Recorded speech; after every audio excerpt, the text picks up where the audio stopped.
বহুদিন পর আবার এই বুড়িগঙ্গা এই নদী, সেখানে নৌকা যোগে যে ঘোরার অভিজ্ঞতা সেটা নেওয়ার জন্য মূলত আজকে আসা। এসেছি এখানে একটা কাজে, অ্যাসাইনমেন্টে, সেই তারই ফাঁকে আমরা আসলে এখানে ঘুরছি। আমার সাথে আমার সহকর্মী আছেন। তবে সে একেবারেই রাজি ছিলেন না, কারণ নদীতে সে মানুষ, তারপর কি আপনার নদীতে এত ভয় কেন? নাচতে যাচ্ছিলেন না? এখন হচ্ছে আবহাওয়া, বৈরী আবহাওয়া। হ্যাঁ। আবার হচ্ছে লঞ্চ যায়, মাঝে মাঝে যদি দুইটা ঢেউ আসে, আমার এই ইকুইপমেন্ট নিয়ে আমি কই যাবো তখন? এই ইকুইপমেন্ট গুলো যাতে না থাকে, নষ্ট না হয় নাকি? হ্যাঁ, মানে এই যে আমাদের ইকুইপমেন্ট আছে, সেভ করার জন্যই আসলে চাই। এটা আমি রিপোর্টার একটা শর্ট চাচ্ছে যে নদীর মধ্য দেখি, হ্যাঁ, অবশ্যই। সেই শর্টটা তো আপনার নেওয়া উচিত। হ্যাঁ, অবশ্যই নিবো।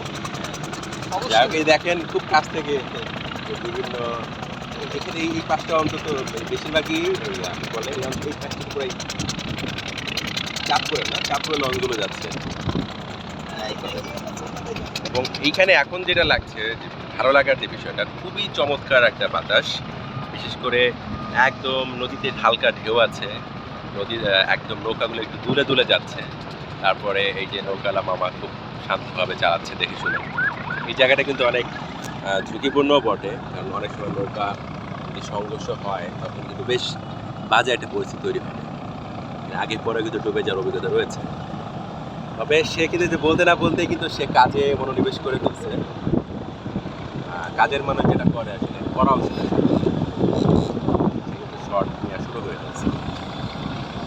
এটা আসলে ক্যামেরায় এখন তো একেবারেই গোধূলি লগ্ন ডুবে গেছে, তাই পুরোপুরি ক্যামেরায় সেটা সৌন্দর্যটা ফুটে তোলা যাবে না।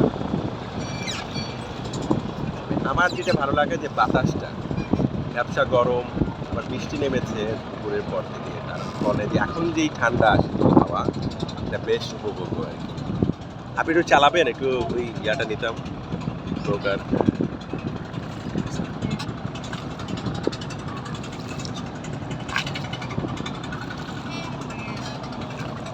আর একটু পরে যখন একেবারে অন্ধকার হয়ে যাবে, তখন একটা ঝিলিমিলি আর রঙিন একটা আবহ তৈরি করে, সেটার আলাদা একটা সৌন্দর্য। নদীর পানি আগের মতোই খোলাই আছে, কিছু কচুরিপানা ভাসছে, এছাড়া আলাদা কোনো পরিবর্তন মুখে পড়ছে না। এই যে একটা লঞ্চ রয়েছে,